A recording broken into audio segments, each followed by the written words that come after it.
creative, engaging interest.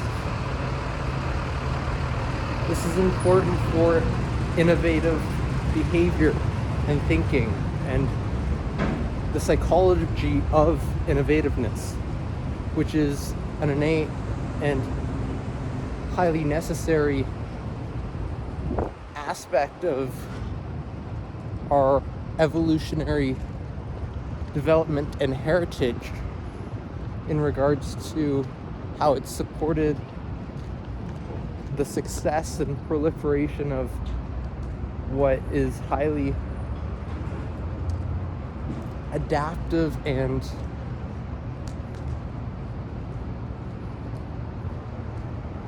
probably the most essential qualities for actually being able to learn optimally in any situation and form not just predictive anticipatory knowns, but knowns that are also exactable insofar as that they form approximations of information that have the same reciprocal properties and fall within a model of causation that allows us to also describe through various descriptors and descriptions various bodies of information that pertain to events that operate directly in accordance with our psychological minds and consciousness, and that interact with consciousness objects and material things in our surrounds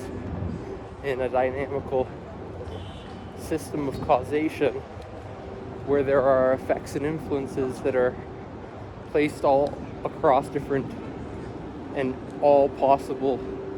things and individuals within that operating system to explain how when certain things happen there are different variables that are causal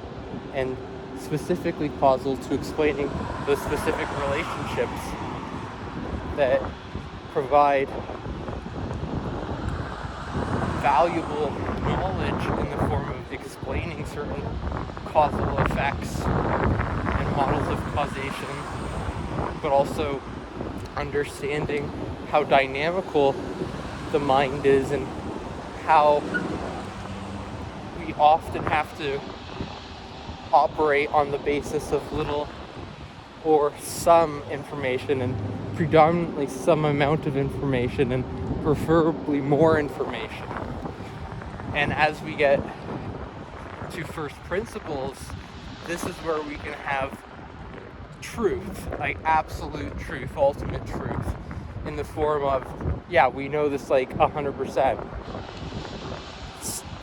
For example, existence, when we validate existence. If you are thinking and you are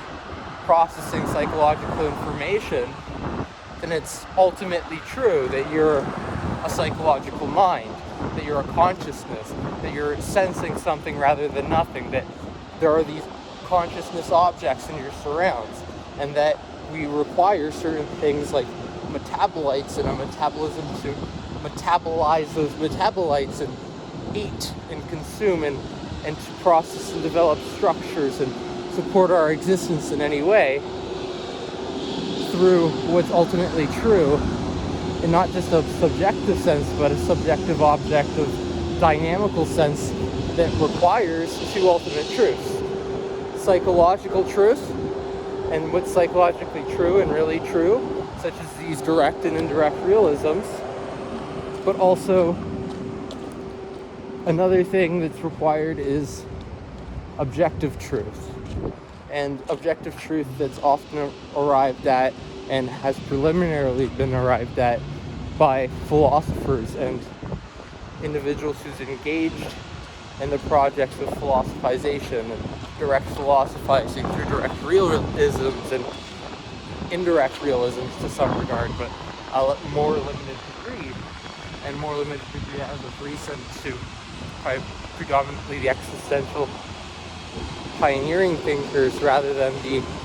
existentialists who might now be labeled today, with the exception of only a fragmented sort, that truly understand and can appreciate the context in which Nietzsche was actually more engaging with philosophy than he was existentialism, because he didn't have this conception of existentialism which came after him. And so it's really important to understand each existential thinker in relation to not just history, but the psychological context in which the workings of our mind is shaped, not just within a historical sense that has evolved from animals, but thinking about it in a broader Aristotelian sense in which we are dynamical human beings who have concerns with conscience and conscience of mind and our habits, and how our daily habits and patterns of behavior inform us of what is good for us or bad for us, which promotes positive or ill health, negative or positive qualia, and direct experiences with the world that produce illness or disease, or that are ills onto us, while there are these other ways of engaging, primarily through good conscience and virtue, but also considering even the foods that we eat and